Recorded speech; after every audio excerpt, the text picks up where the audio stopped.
ሰላም ተማሪዎች እንዴት ናችሁ? ዛሬ የወጣ አዲስ መግለጫ አለ። እሱም ከትምህርት ሚኒስቴር የወጣ መግለጫ አለ።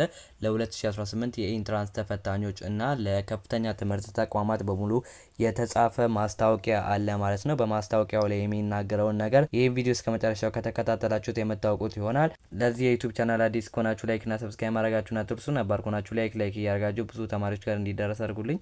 አንዴ ላይክ በተኗን ተጫኑ እና ቪዲዮ እንደሚያስደስታችሁ እርግጠኛ ነኝ እና ቪዲዮን ከመጀመራችሁ በፊት ላይክ አድርጉልኝ እና በቀጥታ ወደ መግለጫው እንገባለን። ወደ መግለጫው ከመግባታችን በፊት ስለ መግለጫው ትንሽ ነገር ልንገራችሁ።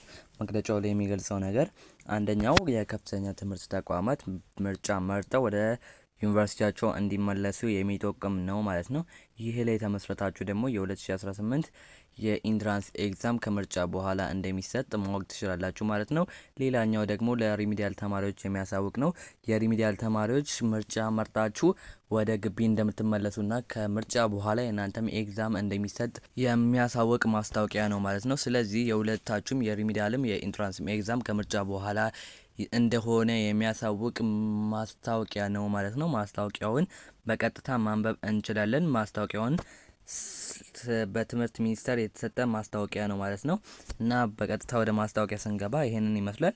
ማስታወቂያውን ስንመለከት ማስታወቂያውን መፈልጉ ከሆነ በቴሌግራም ቻናላችን ላይ እናስቀምጥላችኋለን። ግንቦት 24 ቀን 2018 ዓ.ም በሚካሄደው ሀገራዊ ምርጫ ላይ ተማሪዎች መምረጥ እንደሚችሉ የሚሰጠው ትምህርት ከምርጫ በፊት እንደሚጠናቀቅ ተማሪዎች ወደ ቤታቸው እንዲሄዱ ታስቦ የነበረ አካሄድ በትምህርት አሰጣጥ ጥራት እንዲሁም በተማሪዎች የፈተና ዝግጅት ስኬታማነት ላይ የሚኖረው አሉታዊ ተጽዕኖ ምክንያት አስቸጋሪ ሆኖ በመገኘቱ ተማሪዎች ሄደው መርጠው ለመመለስ የሚያስችላቸውን ቀናት ብቻ ታስቦ እንዲፈቀድላቸው መርጠው እንደተመለሱ ትምህርታቸውን እንዲቀጥሉ የትምህርት ሚኒስቴር ብሔራዊ ምርጫ ቦርድ አመራሮች ተነጋግረው ከመግባባት ደርሰዋል ይላል እና ከዚህ በፊት በሰራዋላችሁ ቪዲዮ መሰረት የ2018 የኢንትራንስ ኤግዛም እና ሪሚዲያል ኤግዛም ከምርጫ በፊት እንደሚሰጥ ተናግሬ ነበረ።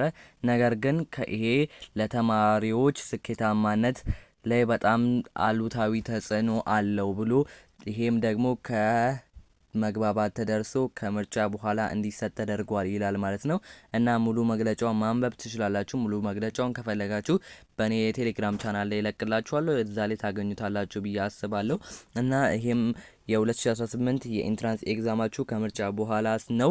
እንኳን ደስ አላችሁላችሁ ፈልጋለሁ እና 1 ወር ተጨምሮላችኋል።